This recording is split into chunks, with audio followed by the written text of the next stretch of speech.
Hello नमस्कार दोस्तों, आपका स्वागत करते हैं आपके अपने यूट्यूब चैनल राजेंद्र क्लासेज में। दोस्तों, आज इस वीडियो में अपन बात करने वाले हैं बोर्ड क्लास 2026 वालों की। अब आप सभी को पता है कि कक्षा 8 के विद्यार्थी, कक्षा 10th के विद्यार्थी, कक्षा 12th के विद्यार्थियों की बोर्ड की परीक्षाएं यहाँ पे फरवरी माह में स्टार्ट है। यानी 12 फरवरी से यहाँ पर आपकी परीक्षा स्टार्ट होना शुरू हो जाएगी। ठीक है, तो अब यहाँ पर देखो आपके पास में 20 दिन बचे हैं। ठीक है, तो आज इस वीडियो में मैं आपको यही बताऊंगा कि आपको क्या पढ़ना चाहिए, है ना। अब आपको क्या नहीं पढ़ना चाहिए, टाइम आपको बर्बाद बिल्कुल नहीं करना है क्योंकि आपके पास में ओनली 20 दिन बचा है। ठीक है, कितने दिन बचा है? 20 दिन। अब 20 दिन पढ़कर आपको अच्छे नंबर लेकर आना है जिससे आप अपना स्कोर बढ़िया कर सको। ठीक है, तो ये वीडियो आपके लिए बहुत ही इम्पोर्टेंट है।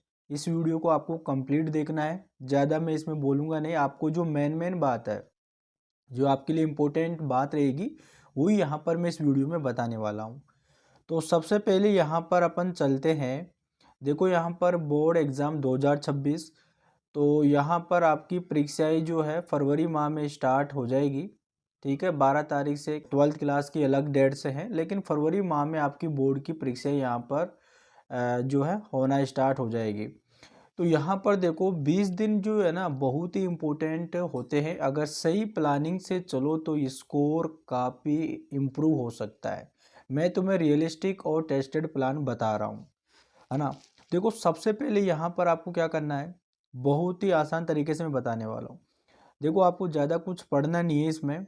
यहाँ पर आपको करना क्या है कि आपका जो सिलेबस होता है, ध्यान से समझिएगा, जो आपका सिलेबस होता है ना, एक मिनट रुकिएगा। सिलेबस यानी जो सिलेबस होता है, अब बहुत सारे ऐसे विद्यार्थी होंगे जो क्या कर रहे होंगे कि काफ़ी ज़्यादा टेंशन है उनको, है ना, कि उनकी बोर्ड का एग्ज़ाम नज़दीक आ गया है। तो बोर्ड का एग्ज़ाम नज़दीक आ गया है तो बोर्ड की परीक्षाओं में क्या लिख के आएंगे। जो विद्यार्थी पढ़े नहीं है ना, तो उनको काफ़ी ज़्यादा टेंशन होगी।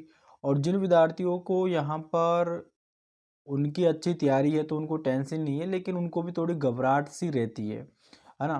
तो देखो आपको करना क्या है, आपको 20 दिन, अगर जो विद्यार्थी नहीं पढ़े हैं अभी तक भी कुछ भी, तो इन 20 दिन में आपको क्या करना है वो मैं बताने वाला हूँ। देखो जो आपको सिलेबस है ना, सिलेबस में आपको ज़्यादा डीपली के अंदर जाना नहीं है। सिलेबस को आपको है ना 3 भाग में तोड़ना है। कितने भाग में? 3 भाग में। पहला भाग क्या होगा आपका? स्ट्रॉन्ग। क्या होगा? Strong topic. क्या होगा आपका? Strong topic. पहला भाग तो ये हो गया। अभी मैं समझाऊंगा ये क्या चीज़ है, स्ट्रॉन्ग टॉपिक। दूसरा भाग हो गया आपका यहाँ पे मीडियम टॉपिक। क्या हो गया? Medium topic. इस मीडियम टॉपिक हो गया। तीसरा आपका हो गया भाग यहाँ पे वीक टॉपिक। अब देखो मैंने यहाँ पर सिलेबस को 3 भाग में तोड़ा है। अभी तक आपको समझ में नहीं आया होगा कि क्या चीज़ मैंने यहाँ पे लिखा है। 3 भाग में तोड़ा है मैंने। ठीक है, पहला भाग जो यहाँ पर आपका स्ट्रॉन्ग टॉपिक, दूसरा आपका मीडियम टॉपिक, तीसरा आपका वीक टॉपिक। यानी स्ट्रॉन्ग टॉपिक वो है जो आपने अभी तक, जब से आप क्लास 10th या क्लास 12th में या क्लास 8 के अंदर आप जो है पढ़ाई कर रहे हो, बोर्ड की परीक्षाओं की तैयारी कर रहे हो, तब से लेकर आज तक जितना भी आपने पढ़ा है, उनमें से आपको ये देखना है कि वो टॉपिक जो आपका बिल्कुल क्लियर है। ठीक है, उनमें से वो सारा टॉपिक आपका क्लियर है, उसमें आप उस टॉपिक में आपको कोई दिक्कत नहीं है, तो वो तो हो गया आपका एक स्ट्रॉन्ग टॉपिक, है ना। और जो बिल्कुल आपका मतलब कि थोड़ा कम है, उस टॉपिक में थोड़ा कम वैसे समझ में आ रहा है लेकिन थोड़ा कम समझ में आ रहा है, तो वो आपका मीडियम में आ गया। और ऐसा टॉपिक जो यहाँ पर आपको बिल्कुल भी समझ में नहीं आता है, ऐसा टॉपिक होता है ना, बहुत सारे टॉपिक होते हैं जिनको समझने में काफ़ी ज़्यादा दिक्कत होती है, तो उनको अपन वीक टॉपिक में रखेंगे। ठीक है, ऐसे चैप्टर जो आप उन्हें ईजिली से कर लेते हो वो तो आपका स्ट्रॉन्ग टॉपिक हो गया। और जिनसे थोड़ा कम कर पाते हो ऐसे टॉपिक, वो आपका मीडियम टॉपिक हो गया। और एक ऐसा टॉपिक जो आपका बिल्कुल आता ही नहीं है ना, समझाने पर भी नहीं आया, वो आपका वीक टॉपिक हो गया। इन 3 भाग में आपको तोड़ना है, ठीक है। अब देखो आपको करना क्या है, मैं इसे समझा क्यों रहा हूँ, देखो 1 मिनट समझिएगा। यानी कि जो आपका स्ट्रॉन्ग टॉपिक है, ठीक है, यहाँ पर समझिएगा, जो आपका स्ट्रॉन्ग टॉपिक है प्लस और जो आपका मीडियम टॉपिक है, ठीक है, जो आपका मीडियम टॉपिक है उसको आपको टाइम देना है। कितना देना है, कितना देना है, आपको देना है 7 यानी 70%। कितना टाइम देना है यहाँ पर आपको, 70%। अभी आपको है ना कुछ भी ऐसा समझ में नहीं आ रहा होगा कि अभी क्या बता रहे हैं, लेकिन आप वीडियो को पूरा वॉच करना, वीडियो को बहुत देखना। मैं आपको आज इस वीडियो में बहुत ही इम्पोर्टेंट बात बताने वाला हूँ। अगर आप इस वीडियो को कंप्लीट देख लेते हो ना तो बहुत कुछ सीखने को यहाँ पर आपको मिलेगा। बहुत ही आप अच्छा स्कोर बना पाओगे बोर्ड क्लास के अंदर, ठीक है। तो देखिएगा, जो आपका स्ट्रॉन्ग टॉपिक है, जो आप उसे इजीली से हल कर लेते हो और आपको इजीली से समझ में आ जाता है, और जो आपको थोड़ा कम समझ में आता है, उन दोनों टॉपिक को आपको यानी 70% टाइम देना है अभी 20 दिनों में, ठीक है। 70% आपको समय देना है। और जो आपका बिल्कुल वीक टॉपिक है, जो आपको कभी समझ में नहीं आता, बिल्कुल कम समझ में आता है, 1-2 बार बताएंगे तो भी समझ में नहीं आता, ऐसे बहुत सारे टॉपिक होते हैं जो आपको समझ में नहीं आएगा, बहुत ही आसान तरीके से समझ में नहीं आएगा, आपके जो मास्टर बताने पर भी आपको अच्छी तरीके से समझ में नहीं आता है। तो ऐसे वीक टॉपिक में अपन रखेंगे, यानी उनको अपन टाइम देंगे, उनको अपन टाइम देंगे कितना परसेंट, 30%, ठीक है। इस प्रकार से चलेंगे। देखो ये चीज़ समझिएगा, पहली बात तो मैंने क्या बताया आपको, देखो एक एक बात को आपको नोट करना है। मैंने पहली आपको एक बात बताई कि जो आपका सिलेबस है उसको 3 पार्ट में आपको तोड़ना है। पहले पार्ट के अंदर आपको क्या करना है, वो आपको अध्याय लेना है, वो चैप्टर लेना है जो आपको बिल्कुल क्लियर है, आपको आता हो। वो स्ट्रॉन्ग हो गया क्योंकि वो एक तरीके से आपने उसको क्लियर कर रखा है, वो स्ट्रॉन्ग टॉपिक हो गया। दूसरा मीडियम जो आता है, लेकिन कभी कभार क्या होता है कि उसमें थोड़े थोड़े ऐसे चीज़ होती है जो समझ में नहीं आती, वो मीडियम में हो गई। और ऐसे टॉपिक जो आज तक आपको बिल्कुल ही समझ में नहीं आया उनको वीक में रखेंगे अपन।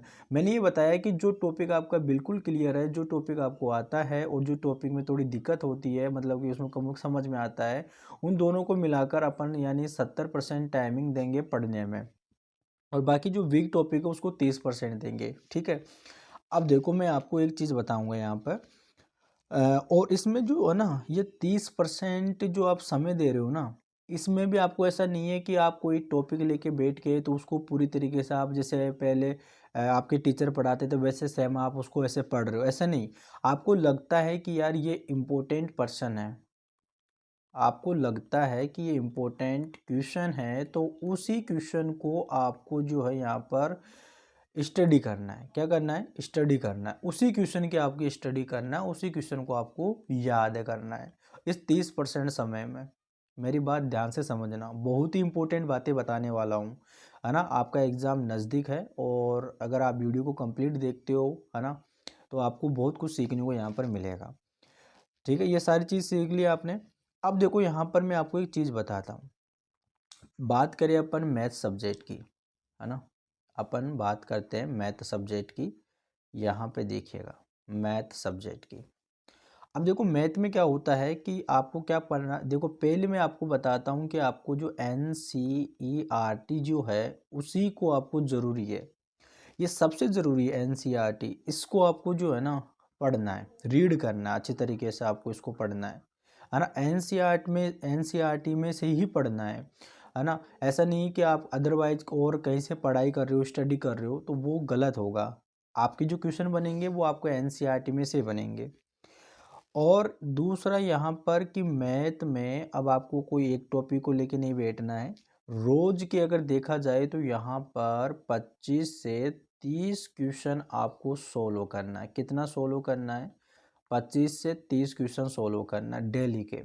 और ये 25 के जो 25 यानी 25 से लेके जो 30 क्वेश्चन है वो आपके अलग अलग होने चाहिए। ऐसा नहीं कि आप सेम पर्सन को आप सोल्व कर, वो नहीं, अलग अलग क्वेश्चन होने चाहिए। रोज में आपको मैथ में ये चीज़ करना है, ठीक है। और तीसरी बात मैं यहाँ पर बताऊँगा आपको फॉर्मूला, ठीक है। अगर आपको कोई फॉर्मूला याद नहीं है तो उसको आपको अच्छी तरीके से पढ़ना है, क्योंकि कई ऐसे क्वेश्चन होते हैं जो क्वेश्चन आपके फॉर्मूला से ही बनेगा। अगर आपको क्वेश्चन नहीं आएगा तो वो फॉर्मूला अगर आपको नहीं आएगा तो क्वेश्चन नहीं बना पाओगे आप, है ना। तो ये चीज़ भी आपको याद रखना है।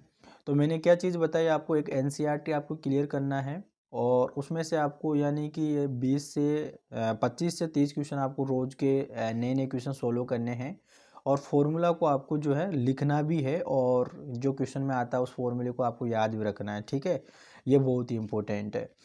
अगर अपन नेक्स्ट सब्जेक्ट की बात करें साइंस की, ठीक है, अपन साइंस की बात करें तो देखो आपका जो परिभाषाएं होती है ना, परिभाषाएं होती है जो आपने आपने याद किया हुआ है उनको आपका रिवीजन करना है परिभाषाओं का, ठीक है। जो यहाँ पर आपकी अभिक्रियाएं है ना, इसमें से काफ़ी ज़्यादा प्रश्न आते हैं आपके। अभिक्रियाएं जो होती है आपकी अभिक्रियाएं हैं, है ना, इनको आपको समझना है, आपको याद करना है और इनको आपको समझना है ना, रट्टा नहीं मारना, समझना है। और आपके जो साइंस के अंदर होता है ना भाई, देखा जाए तो 5 से 6 चित्र तो आपके आते ही है साइंस के अंदर क्वेश्चन में। अगर कोई क्वेश्चन में आपको चित्र के लिए नहीं बोले ना तो उस क्वेश्चन को जब आंसर आप कर रहे होते हो तो उसका डायग्राम बना के अगर आप उसे समझाओगे ना तो बहुत ही अच्छे आपको मार्क्स मिलेंगे, ठीक है।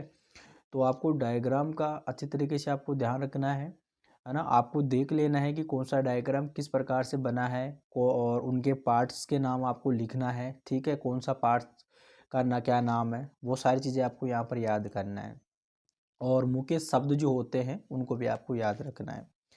वैसे यहाँ पर सामाजिक विज्ञान की बात करें तो सामाजिक विज्ञान में देखो क्या होता है कि सामाजिक विज्ञान में तो आपको रटना नहीं मारना, है ना, उन सारी चीज़ों को समझना होता है।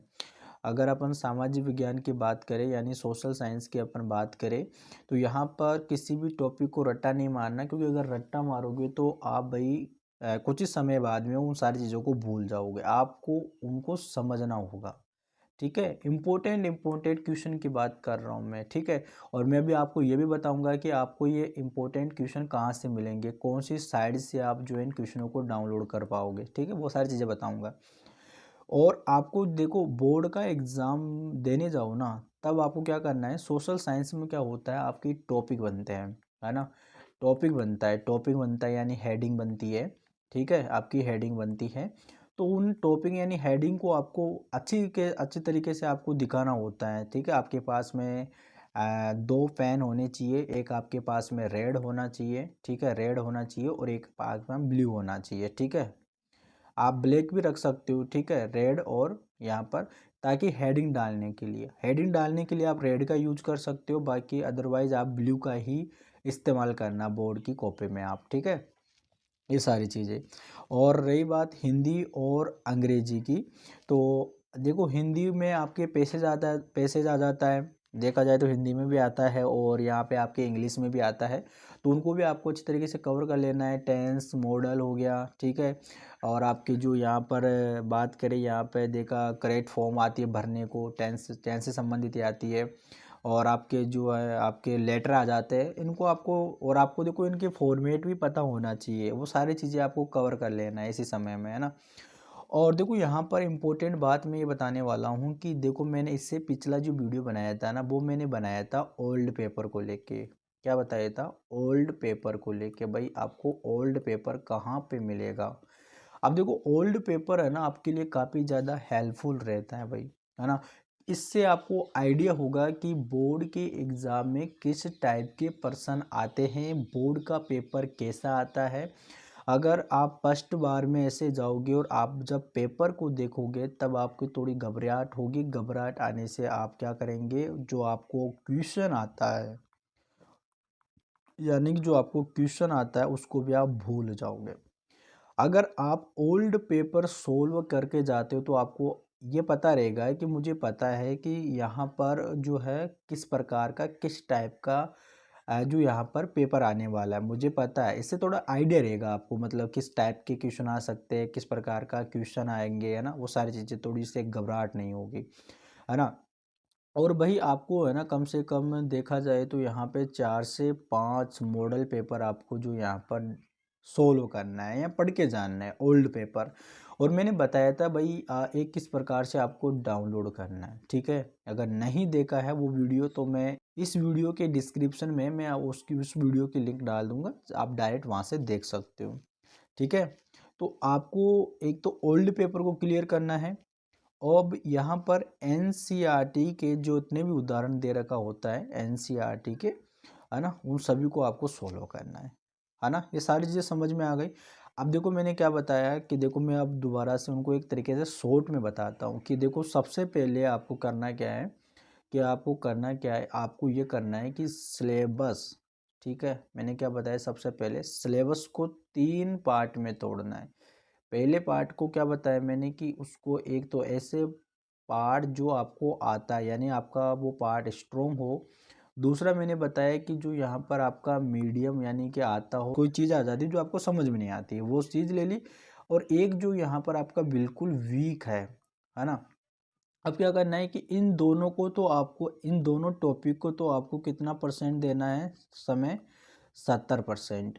और इसको आपको देना है 30%। अब इसमें से भी आपको है ना टॉपिक आपको बिल्कुल पढ़ना नहीं है, इनमें से भी आपको क्या करना है कि जो इम्पोर्टेंट जो आपके पर्सन है, इम्पोर्टेंट जो आपको लगता है कि ये पर्सन आ सकता है, तो उसी को यहाँ पर आपको क्लियर करना है, ठीक है। ये सारी चीज़ हो गई यहाँ पर। दूसरी चीज़ मैंने ये बताया कि यहाँ पर जैसे कि मैंने मैथ बताया, तो मैथ के क्या क्या आप देखो, मैथ में क्या कर सकते हो, यहाँ पर आपके जो है कम से कम 25, है ना, कम से कम 25 क्वेश्चन आप रोज़ जो है यहाँ पर सोल्व करना चाहिए आपको, है ना। अलग अलग टाइप के पर्सन होने चाहिए, जैसा नहीं कि आप एक ही पर्सन को 10 बार सोल्व कर रहे हो, ऐसा नहीं है। अगर आपसे वो सोल्व हो जाता है तो दूसरा क्वेश्चन ले लीजिएगा, है ना। और इन सारी चीज़ों के बारे में बताया मैंने, गणित, ये मतलब कि जो भी आपको इम्पोर्टेंट लगता है कि हाँ, पहले जैसे कि आपके नोट्स बने हुए होंगे, ठीक है, तो उन नोट्सों को आपको पढ़ना है। ओल्ड पेपर पर ज़्यादा फोकस रखना है, ठीक है ना, ओल्ड पेपर पर ज़्यादा फोकस रखना है आपको। और एनसीईआरटी के अलावा आपको कोई सी भी चीज़ यहाँ पर आपको नहीं पढ़ना है मेरे भाई, एनसीईआरटी ही आपको पढ़ना है, ठीक है। अब देखो आपको इन 20 दिनों में क्या नहीं करना चाहिए वो मैं बताता हूँ। पहला देखो यहाँ पर क्या है, आपको देखो क्या नहीं करना चाहिए वो मैं बता देता हूँ। देखो आपको क्या, नई गाइड, कोई बोलेगा कि भाई इस गाइड में से आपके पर्सन आएंगे, तो ऐसा नहीं है कि कोई सा भी गाइड आपको नहीं खरीदना है। और ऐसा कोई दूसरा कोई बोल दे कि भाई इस किताब में से आपका पर्सन बनता है, तो कोई किताब अब ना, तो कोई सी गाइड ना कोई सी किताब अब आपको नहीं खरीदना है। भाई आप 20 दिन में क्या कर लोगे, अब 20 दिन में आप कुछ भी नहीं कर सकते हो, है ना। अब जो आपने पढ़ा है उन्हीं को ही आपको रिवीजन करना है, ना तो आपको कोई गाइड नहीं खरीदना है, ना ही आपको कोई किताब खरीदना है, ठीक है। अब आपको दूसरा क्या नहीं करना है, दूसरा ये नहीं करना है कि रात भर जाकर मत पढ़ो, ठीक है। कई विद्यार्थी होते हैं जो क्या करते हैं कि रात भर जगे रहते हैं और पढ़ाई करते हैं, तो उनसे कोई मतलब नहीं है। आपको ये रात भर जग के तो पहले पढ़ना चाहिए होता। अब आपको जो है बिल्कुल कम समय देना है पढ़ाई में, यानी कि देखा जाए तो आपको 7 घंटे के आसपास में देना है, बाकी समय आपको आराम करना चाहिए, ठीक है। और मोबाइल से दूर रहना, है ना, मोबाइल से दूर रहना है कि मोबाइल पर ज़्यादा फोकस मत रखना, है ना। वो अपने रिवीजन पे पूरा फोकस रखना है, ठीक है। रिवीजन काफ़ी ज़्यादा करना है, यानी कि सेल्फ स्टडी, ठीक है। मोबाइल से आपको दूर रहना है, मोबाइल पर आपको जो है यहाँ पर कोई सी भी क्लास नहीं लेना है, ठीक है। अपना रिवीजन पे ध्यान देना है, सेल्फ स्टडी ही आपको करना है। क्योंकि अगर मोबाइल पर आप देखोगे तो भाई ऐसे बहुत सारे यूट्यूब चैनल आ जाएंगे जिन पर बोलेंगे कि भाई ये क्वेश्चन आपका आएंगे, है ना, जिससे आपका ध्यान भटक जाएगा। उन पर आप फोकस रखोगे, है ना, और उनको याद करके चले जाओगे और वो क्वेश्चन आएंगे नहीं, तो बहुत सारी चीज़ें होगी, ठीक है। और दूसरों से अपना कंपैरिजन मत करना कि पूरी कंप्लीट यहाँ पर तैयारी है भाई, है ना, कंप्लीट तैयारी है, अब मेरे को कोई पढ़ने की ज़रूरत नहीं है, तो वो चीज़ आपको नहीं करना है, ठीक है। ठीक है, यानी दूसरे से कंपैरिजन आपको बिल्कुल भी नहीं करना है, ठीक है। आपको बिल्कुल शांत रहना है। मैंने बताई 4 बात आपको ध्यान रखना है कि कोई सी भी गाइड या किताब आपको नहीं खरीदना है ना। रात भर आपको जग के पढ़ाई करने की कोई ज़रूरत नहीं है, आपको 7 घंटे देना है, यानी कि 2 घंटे कब दिया, 3 घंटे कब दिया या 1 घंटा कब दिया, तो ऐसे आपको पढ़ाई करना है, ठीक है। और दूसरी चीज़ यहाँ पर दूसरे से कंपैरिजन बिल्कुल भी आपको नहीं करना है, ठीक है। मोबाइल पर ध्यान ज़्यादा नहीं देना है। ऐसा नहीं है कि मोबाइल पर वीडियो देख के अपन पढ़ाई कर लेते हैं। वीडियो यानी देख कर आपको पढ़ाई नहीं होती भाई, ठीक है। समझना है, कोई चीज़ समझ में नहीं आ रही तो उस चीज़ को आप मोबाइल पर समझ सकते हो, लेकिन ऐसा नहीं है कि सारे दिन मोबाइल को ही लेके बैठे रहो। अब देखो यहाँ पर मैं बताऊंगा कि बोर्ड में नंबर लाने के आसान तरीके। देखो वीडियो में बताया है कि जो बोर्ड का पेपर है वो कैसे डाउनलोड करना है। तो उम्मीद कर रहे हैं कि अगर आपने वो वीडियो देखा है तो बोर्ड क्लास का जो ओल्ड पेपर आपने डाउनलोड किया होगा, ठीक है, तो उसमें आपको अंदाज़ा होगा कि वो पेपर किस प्रकार से है, ठीक है। वो पेपर किस प्रकार से आया होगा, तो उसी प्रकार से आपको क्या करना है। देखो आपकी एक कॉपी आएगी, है ना, कॉपी आएगी। उस कॉपी में अपना बोर्ड नंबर वो सारी चीज़ें वगैरह वहाँ पे आपको बता देंगे, उसको भर के आपको क्या करना है। देखो इन चीज़ों को आपको याद रखना है। आपकी जो राइटिंग होती है वो साफ़ सुथरी होनी चाहिए, ठीक है। यानी साफ़ सुथरी आपकी लिखावट होनी चाहिए, साफ़ सुथरी आपकी लिखावट होनी चाहिए, है ना। कोई चीज़ समझ में आनी चाहिए आपकी। कोई कॉपी में कोई चीज़ लिख रहे हो तो वो चीज़ आपकी समझ में आनी चाहिए, है ना। राइटिंग बिल्कुल साफ होनी चाहिए। और दूसरी बात यहाँ पर ये है कि आपको कोई भी टॉपिक अगर आप एक्सप्लेन कर रहे हो उसको, तो उसकी हेडिंग डालना ज़रूरी होता है ना। हेडिंग यानी जो आपकी जो कॉपी चेक करने वाला होता है, अगर आपकी वो ऊपर ही ऊपर अगर आपकी वो हेडिंग देख लेगा तो वो समझ पाएगा कि किसके बारे में बताने वाला है, ठीक है। तो उसको अच्छा लगेगा, तो वो नंबर उसके बढ़ाने के चांस रहते हैं। तो हेडिंग डालना आपको ज़रूरी है। स्टेप बाय स्टेप आपको उत्तर देना है, ठीक है। जहाँ संभव हो वहाँ पे आपको डायग्राम भी बनाना होता है। तो ये सारी चीज़ें राइटिंग पर आपको ज़्यादा फोकस रखना है, हेडिंग पर भी ज़्यादा फोकस रखना है, जो है स्टेप बाय आपको उत्तर देना है। और जहाँ आपको लगता है कि यहाँ पर मुझे डायग्राम बनाना है तो वहाँ पर आपको डायग्राम बना के भी अच्छी तरीके से समझा सकते हो। जो आपका कॉपी चेक करता है उसको आपको जो है आपका आंसर अच्छे तरीके से समझ में आना चाहिए। अगर उसको वो समझ में आएगा तो वो एक दो लाइन पढ़ के ही आपको, अगर 5 नंबर का पर्सन है तो वो 4 नंबर को तो आपका कंप्लीट दे देगा या 4.5 नंबर आपको दे देगा वो उस क्वेश्चन में। इस प्रकार से करेगा, है ना। और कभी भी आपको, है ना, जो क्या करना है कि अपने ही पेपर में ध्यान देना है। दूसरे को बताने के चक्कर में, है ना, अपना पेपर रह जाता है, तो वो गलती आपको नहीं करना है। जब तक आपका पेपर कंप्लीट नहीं हो जाता है ना, तब तक आप, है ना, अपने ही कॉपी में ध्यान रखिएगा।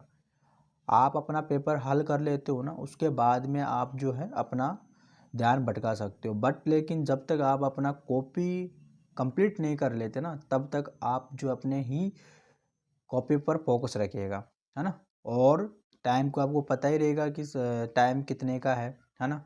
तो टाइम को ही आपको लेकर वो सारी चीज़ें आपको करना है, क्योंकि आप वहाँ पर आपको टाइम नहीं बताया जाएगा, है ना। टाइम वहाँ पे बताते नहीं, जैसे टाइम होगा आपके पास तुरंत कॉपी ले लेते हैं, है ना। कई जगह होता है जहाँ पर जो आपकी घड़ी भी लगी रहती है, कई जगह होती है जहाँ पर घड़ी भी नहीं लगी रहती है। तो आपको जो क्या करना है, जैसे आपको पेपर आता है अपनी कॉपी में एंट्री करना है, और जो वहाँ पर जो भी सारी चीज़ें करवाते वो कर लेना है।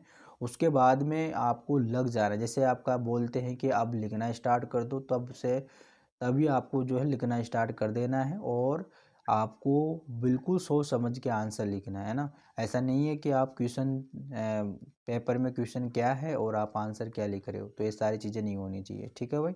20 दिन कम नहीं होते अगर सही दिशा में पढ़ाई हो, और डरने की नहीं, स्मार्ट स्टडी करने की ज़रूरत है, ठीक है। आपको जो है स्मार्ट स्टडी पर ज़्यादा फोकस रखना है ना। तो भाई मिलते हैं नेक्स्ट वीडियो में, तब तक के लिए जय हिंद जय भारत।